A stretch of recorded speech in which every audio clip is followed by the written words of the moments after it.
At 33 years old, this fire truck would be at home in a vintage car museum. Aircon is 2 windows down. Yep. And the truck gets very hot inside at a fire. It gets full of smoke and it's pretty hard on the people in the front of the truck because it can be very hot in here. So at the last fire we went to, the truck overheated and we had to leave the fire while the fire was still running to get the truck attended to stop it from overheating so we didn't kill the truck. In the middle of a fire? In the middle of a fire. Corrack East is about 280 kilometres northwest of Melbourne and has a population of about 10 people. The brigade received this tanker 13 years ago when it was already 20 years old. It was pre-loved and came to us as a pre-loved truck from 2 other brigades. It had been handed down from Swan Hill to another brigade and it ended up here. When we had that fire over in the Grampians, this truck was too old and unreliable to be used in the recent bushfires that ravaged communities across Victoria. Just being a 2-wheel drive truck, it would be inappropriate to take it in rough terrain because it runs the risk of getting stuck. As devastated locals deal with destroyed homes and livestock, anger is growing over the government's funding of the CFA and the current state of equipment and tankers. All we're here for is to talk to Jacinta Allen with respect. Is that right? Yeah. Okay. Last week, at the bushfire-affected town of Alexandra, Victorian Premier Jacinta Allen was ambushed. Where's your boss? She's too scared to show herself. The Premier left through a back door, avoiding the crowd. This government has deserted us. The United Firefighters Union has accused the government of cutting funding to fire services. The government has just increased the fire service levy from $3 billion to $5.4 billion. Firefighters haven't got the equipment. Jacinta Allen defended the government's funding of the CFA and denied cuts over the years. The CFA today has more funding, more resources and is stronger because of the year-on-year increase in funding that has been delivered by our government.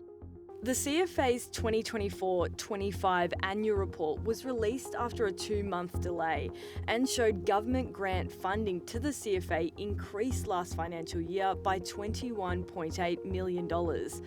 But the report also confirmed government grant funding has decreased from $351 million to $339 million over 4 years. Jason Heffernan is the CFA's chief officer. We receive funding sources from a number of areas across government. So, reading through our annual reports, there's probably a degree of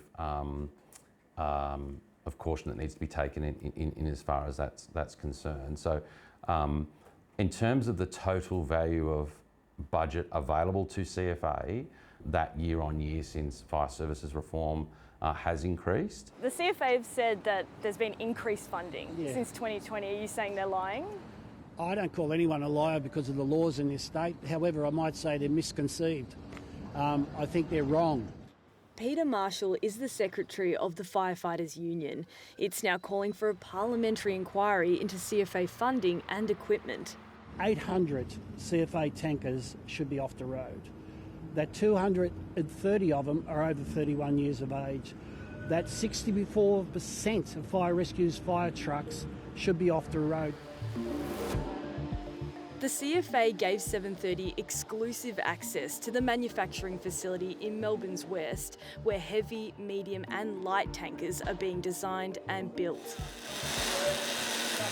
New heavy tankers cost around $500,000. There are hundreds of individual parts installed in each truck, and the whole process can take 24 months before a truck is ready. I think we've some 2,500 emergency response vehicles in our fleet.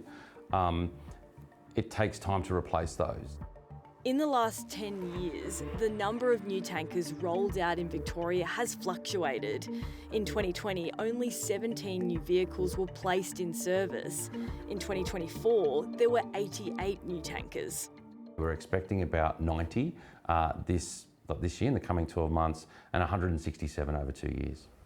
Last year, a new tanker was delivered to the Balangarook fire station near Gisborne, northwest of Melbourne. I can't even compare it to the old one we had. The old one was an open top. The crew had to sit on the back, exposed to the freeway, to the elements when they're out there responding to a job. Another house gone in there.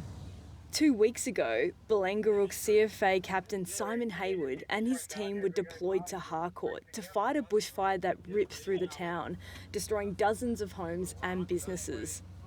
Harcourt would be the most ferocious thing I've ever seen. I've never experienced anything like that before. And this tanker, how did it assist you in fighting that fire in Harcourt? The greatest thing was the monitor, to be honest, because the monitor alone means I didn't have to get crews out of the truck, and I had the ability to start putting water on fires, on cars, on houses and things like that. The brigade's old tanker was 30 years old. I would be very nervous sitting on the back of it. In these new trucks here, you're all in the same cab, so protection in the event of a burnover or something like that, you're vastly more protected. Can you show me up here, Andrew? Sure, Ellie. Right.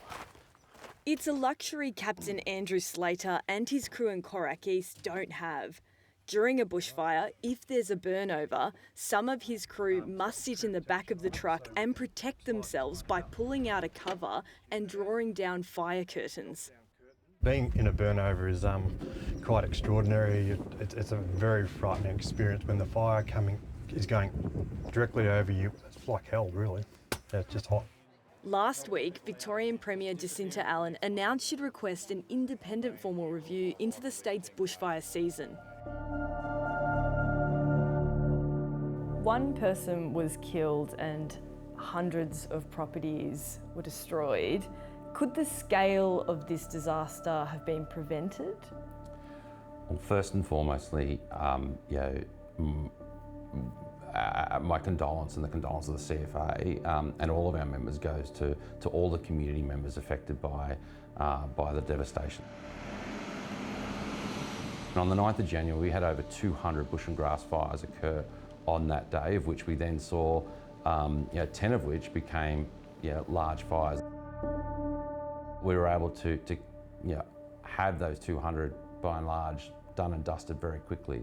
But as I told the Victorian communities, if a fire got large and took hold on that day, you can't stop it.